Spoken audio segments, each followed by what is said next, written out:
Awakening. No one hears the solar rays as greenhouse gases trap heat to toast the planet. Until the tears of Mother Earth pelt down as torrential rains, until glaciers crack under the Arctic's eternal summer, until sea-warmed hurricanes undercut oceanside foundations, until verdant forests crackle with drought-nourished fires, until habitats disappear and species cry out for a new home. May this dystopian symphony awaken us from our suicidal slumber. So here's another poem. I think we've really lost touch with this industrial civilization of where things come from. And so several of the poems in this book, Awakening, deal with that question. And here's one of them. Crazy water, a tale of two raindrops. Nothing says affluence more than a square bottle of pure water from a virgin South Pacific ecosystem where raindrops fall on a pristine rainforest. Empty American plastic bottles travel thousands of miles to Fiji for filling from the mineral-laden volcanic aquifer. Machines twist on Taiwanese plastic caps and apply labels from who knows where. Once filled and ready, the square bottles are snugged into an imported cardboard box. Next, the bottles load into shipping containers so the water can move 6,000 miles across the Pacific to ports in California or through the Panama Canal to the East Coast. Cranes like giant erector sets then unload the water for shipping to your store. Savoring each smooth sip evokes the illusion of health, but wonderful for your body is not wonderful for the planet, as 1 million Fiji water bottles per day move around the world on belching container ships. To really savor nature's finest water, just ignore how Fiji's supersized carbon footprint contributes to the changing climate with record hurricanes and floods. You can enjoy fresh rainwater, cleansed by municipal water systems and piped to the tap of those who can't afford to grip a square bottle. So here's another poem. So some of the poems are, I sort of have fun with them. This one has to do with the sex life of bacteria. My only regret is I didn't write a poem about virus, given what's happening now. Let's see if there are any other. Okay, there's nobody else waiting. The last laugh. Imagine the sex life of bacteria. No cumbersome courting for a mate. Just every 10 minutes they divide their single cell into 2, then double into 4. As masters of rapid adaptation, they flourish in hellish places, acidic hot springs, barren soil, brackish water, radioactive waste, and the human gut. In our body, we have 10 times more bacteria than cells. Probiotics are the good ones, and germs are the bad ones. Plain soap could do the job, but instead we use antibacterials to cleanse counters, sterilize food, and sanitize the baby's butt.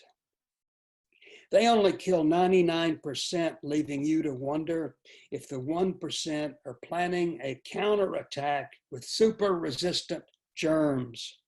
If bacteria could do a belly laugh, they'd be doubling over, because the real joke is on us, humans who think we have dominion over the earth.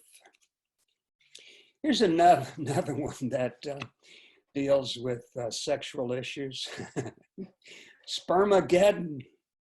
Under the microscope, tadpole-like human sperm now swim in circles instead of rushing upstream to impregnate their target. As viable sperm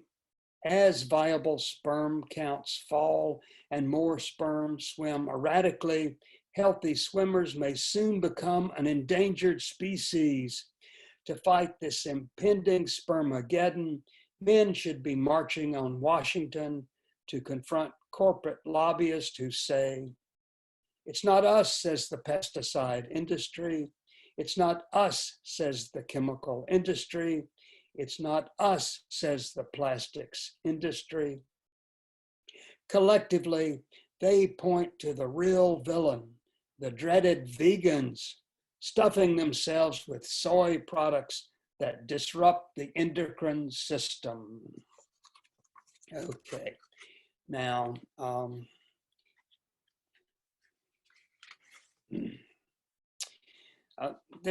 haven't seen a lot of attention to how global warming is affecting migratory patterns.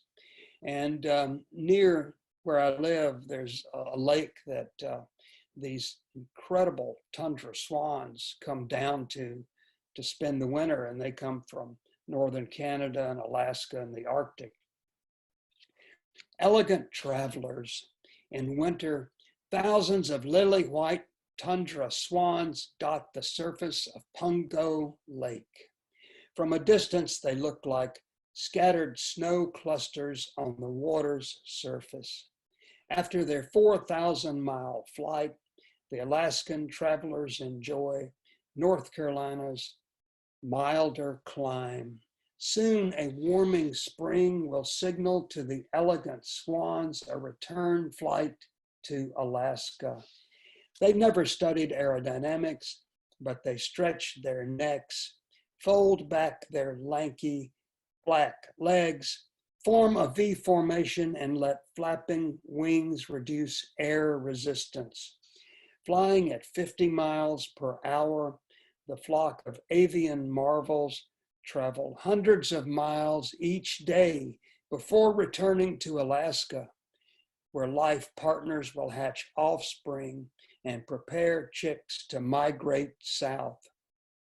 But soon, Pungo Lake will be barren as global warming moves their winter destination further north. Okay, I'll read you a few more. I've written a number of things about plastic, a number of poems, and I did a children's book that's called My Little Plastic Bag, and it's been my biggest success. It was based on a poem that I had done. And in this Little Plastic Bag book, it follows a plastic bag that a little girl throws out of a car window, and it traces it through the ecosystem. Okay, we've got Michael coming in. That's good. I'll let Michael join us. Hello, Michael. I see a blank wall. Well, we'll see what happens. And that book has been translated into Spanish, and there's a woman that's got a literacy program in San Miguel de Allende in Mexico, and she's been using the Spanish version of My Little Plastic Bag to work with students in this literacy program. And that's just so exciting for me that she appreciates this. And periodically I have donated some books to her program. Urban tumbleweeds. Like a Western tumbleweed, a synthetic urban tumbleweed bounces across a highway, revealing orange splashes of sunlight shimmering through the plastic bag. In gyrations of wind-driven swirls, the bag flies across the road, catching on the curb where it deflates and waits for the next rainstorm to wash it down the storm drain. The downpour floats it under the street until it surfaces in the river, where it will join other plastic detritus, destined to become the legacy of our so-called civilization. Okay, let me read you another one here. I actually made a version of this and put it on YouTube, and it's on my Facebook page. You know, as one of the people that was around for the first Earth Day in 1970, I saw the ecology symbol everywhere. Ron Cobb had designed it, and he put the design into the public domain. And it's basically a circle with a line through it. I'm sure you're all familiar with it. The ecology symbol. Once upon an Earth Day, millions marched to Ron Cobb's creation, melding the E for environment and the O for organism to create the ecology symbol. Such a simple graphic, just a circle and slash to symbolize care for the planet, respect for nature, and the nurturing of a legacy for generations unborn. I don't see the ecology symbol at today's climate marches, but its co-conspirator, the peace symbol, seems to be everywhere. At Walmart, you can buy it on underwear and t-shirts that glow in the dark. The vanishing ecology symbol must be too threatening to the dollar sign worshipers, with its pesky admonition to reduce consumption, reuse materials, and respect nature. It must be too threatening to the comfort of North Americans who consume 60% of the Earth's resources just to support our obese lifestyles. It must be too threatening to the 80 million babies birthed each year, aspiring to an American lifestyle. Soon they will discover if everyone lives the American dream, we will need a planet 3 times the size of Mother Earth. And the last time I looked, she's not gaining weight. Okay. Now, I'm going to wrap it up with this poem. We're going to have to get back into an activist mode. I know Dennis Hayes has written this wonderful piece about how we need to move Earth Day to the next election. And Dennis is so articulate, it's wonderful. He gave me a great endorsement for the book. Each day, crisis, extinction, shortage, catastrophe, words so overwhelming, we throw up our hands and shout, what's the use? I'm only one of 7.6 billion consuming the Earth's resources, polluting the environment, carbonizing the atmosphere. Contributing to a habitable future requires that each day we undertake one rebellious act, like refusing a plastic item, planting a tree, walking or biking, conserving water, turning off a light, lowering the thermostat, supporting peace, or creating your own dissent.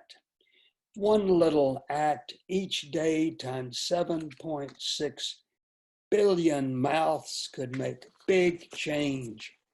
You could become your own ad agency and dream what can be done to sow seeds of optimism so that one day our children will thank us.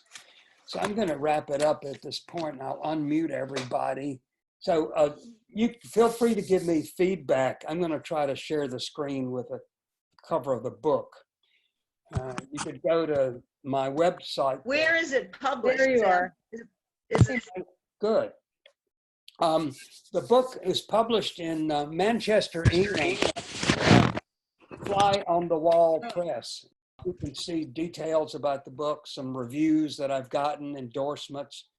And I was just lucky. I explained earlier that she had put out a call for an internet anthology called Planet in Peril from photographers and artists.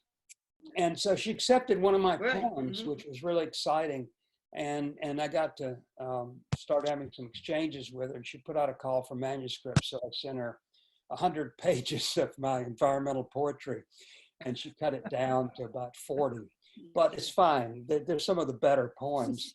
And I'd love your feedback on them. So if you go to that www.samlove.net, she's also making it available as a PDF, very cheap, so you can instantly get it. It's available on Amazon. It's available, on Amazon Europe. And what's been interesting to me, I'll just give you some feedback before I turn it over, is she had done this book, Planet in Peril, and is giving all profits to the World Wildlife Federation. Incredible photography about endangered species from photographers all over the planet. And there's some children's poems, adult poems, and beautiful book. But, there seems to be more of a consciousness in Europe about this. Like, I haven't gotten any reviews of the book here. I've gotten a few promotional quotes, but no reviews. I've sent it out to a lot of people. But I have gotten several really good reviews from book bloggers in Europe. And Isabel's done a great job of promoting it. It's available in India. And so it's very exciting to see some of this message get around. But I'd love your feedback. Anybody? Well, I love your poem on the tundra swans in particular. That's so visual and poignant. Well, I have True. pictures of that. And I mean, you go up there and the pictures don't do it justice because you have to hear thousands of tundra swans like squawking. It is just amazing. And, at one point they were hunted extensively. Now, I don't think they are hunted like that because I don't think they're in the endangered species list or something. But it's a very impressive migration, and photographers come from all around to see this migration. Any other feedback? Well, Sam, I don't pretend to know a lot about poetry. I read some of it from time to time. Most of the poetry I know I learned in high school. You want to tell the group who you are? Well, I'm Bill Mock. And I don't know that I know any of you except Sam, because I was in the national staff with Sam in 1970. I live in Boise, Idaho. So somewhat remote, but not as equally remote to where you are, Sam, in North Carolina. Yeah. But not knowing anything about poetry, I'm always struck by poetry with a connection of words that sort of captures an impression, captures it accurately. And there were several phrases you had. I wrote some of them down. I didn't get them all. One in particular, urban tumbleweeds. I like that one a lot, urban tumbleweeds. Yeah, I like that. I like that phrase. What was that? I like that phrase too. Yeah, I do this as much to entertain myself as when I come up with a great phrase. I love it, Well, you've got several of them. Mother Earth not gaining weight. That's a whole concept that I really liked. Just the whole idea of that, and not being able to. We're just not going to be able to produce enough to satisfy a growing population. That hasn't. Some think we've already gone over the tipping point, and it's only because of industrial agriculture that we haven't had major famines. We've been lucky. I'll give you one other that I really like, and that is carbonizing the atmosphere. I think that's a great phrase. That's a great phrase. Before the COVID-19 sort of sucked up all of the media landscape, people were talking about what was happening with other issues like plastics in the ocean and all that. But, the carbon issue is really serious. And Peter had convinced me to write a poem, which I'm going to perform. Well, I'll read Saturday, and it really deals with looking at our civilization as this fossil fuel train that's about to run off the tracks. That's the image I've been playing with, and so, well, thank you, Bill. That was wonderful feedback. And who was? Yeah, no, and I wanted to kind of echo the importance of something like poetry to convey some of this. I was on a webinar with the SEJ, Society of Environmental Journalists, the other day, and they were, Wait, you know, tell us who's speaking. keep having this conversation. Oh, this is Annette Oso, and I work with Environmental Action Foundation 4 years, 76 to 80. Yeah, hi So, Annette, hi Mike, I recognize. But the whole conversation is about how to get all the facts and figures out to the general public. But I had written a note in there that said, they need visual stuff. They need television shows, you know, they need something that's interesting and kind of different that conveys the messaging. And poetry is great because it's not scientific data that, you know, or it's scientific data done another way, you know what I mean? So you have to appeal to all these different folks that are going to take the messaging in a different way. Annette, isn't that why David Attenborough has been so successful with his films? Right.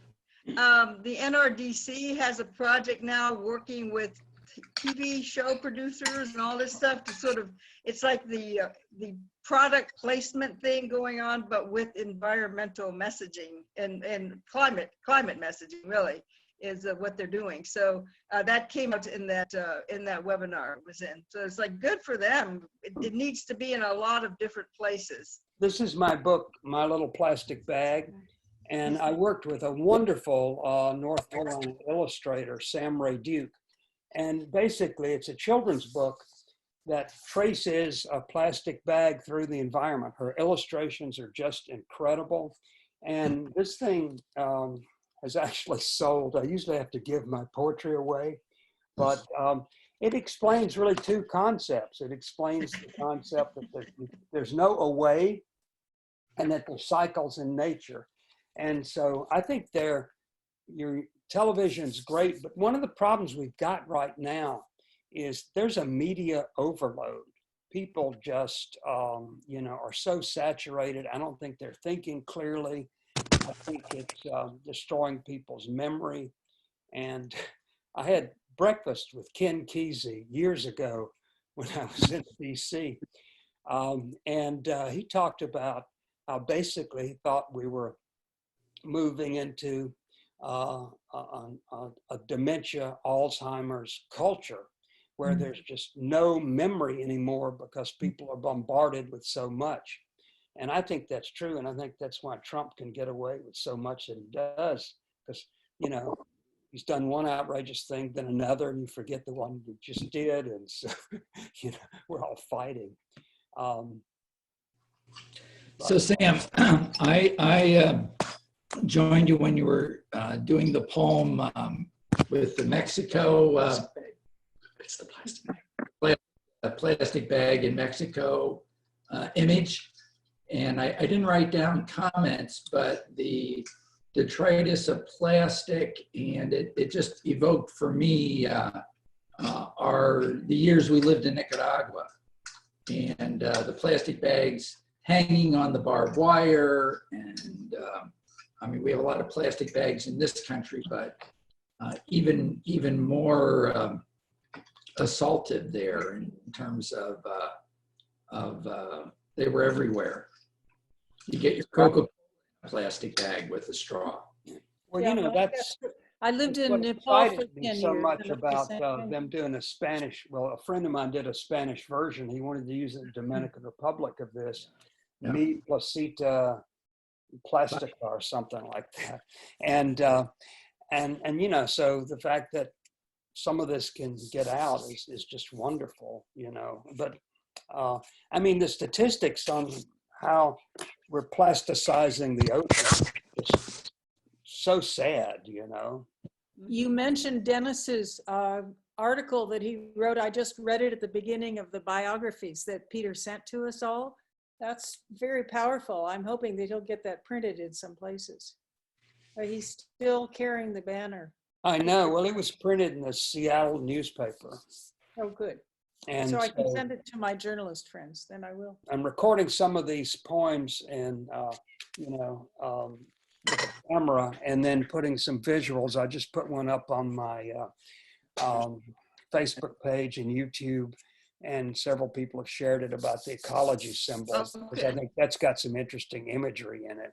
I'm near University of Virginia now, where I live in Central Virginia. So they are kind of shepherding kind of a week-long series of things, you know, virtual. Everything's virtual now. So I'd like to see if we could maybe schedule something that would be in the context of what they're doing, because they have a fantastic network of people that they reach out to. Oh, that'd be great. I mean, I can send you a press release. I can send you some reviews of the book and that kind of thing, and you know, it might get their interest. But you know, it could provide a little alternative to lectures. Exactly. No, it's something different, and it's great. You know, this is out of their sustainability office, so they are inviting creative things to happen. So I will get, you know, back with you. Okay. Anybody else have any comments? Well, just two quick ones. You mentioned the virtual, but there's actually a physical book we can order. Okay. Go to www.samlove.net. You can click on it, get it from Amazon. There's also a button that allows you to fly on the wall press. You can download a PDF of the book very cheaply. And it's interesting, the cover of the book is a picture from the International Space Station of the forest fires in California. Oh, is it? Have a little note in there that basically with global warming, we're going to have more droughts and more forest fires. And so, but it's, you know, it almost looks like a sort of artistic, just random image, but it's from the International Space Station. So it's a shame we weren't able to get together in DC, because it was going to be at the Quaker Meeting House, and I'd actually spent money reserving a room there in the afternoon where I was going to do a reading before our dinner. And of course, all of that. Well, hopefully we can still do something in the future. Physically. Yeah, we'll just see, you know, how this all goes. So if anybody has anything else, we'll open the floor up to them. Otherwise, I can go get some dinner.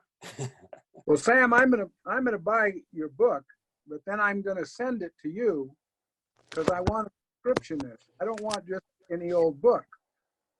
Is that okay? Well, that's no problem. I've got your email. Yeah, that's easy enough. So I'll send you my address, and you know, you can send me $10 and I'll pay for the postage. And, oh, that's great. That's and autograph it to you. Well, I'm going to make a collection. Pete McCluskey, I don't know if you know, just put out a book. Have any of you seen Pete McCluskey's book? Pete McCluskey, the congressman? The congressman who helped start Earth Day. He was my congressman, yep. Just published a book called Good for you. Story of the First Earth Day, 1970. Oh, great. You can get it on Amazon. It's not very big. It's a nice tribute book. It's about 100 pages long. But he was kind enough to send me a signed copy also. I just finished reading Byron Kennard's new book called Something About Mother Earth. But it's really an interesting synthesis of a lot of ideas that have been floating around about you know, environmental consciousness and what happened with the legislation and then why we got derailed. One of the things I didn't remember was that Gaylord Nelson got defeated in his next election. And I had forgotten all about that, you know. because he'd done so much to kick off the environmental teach-ins that became Earth Day. And so that was really unfortunate.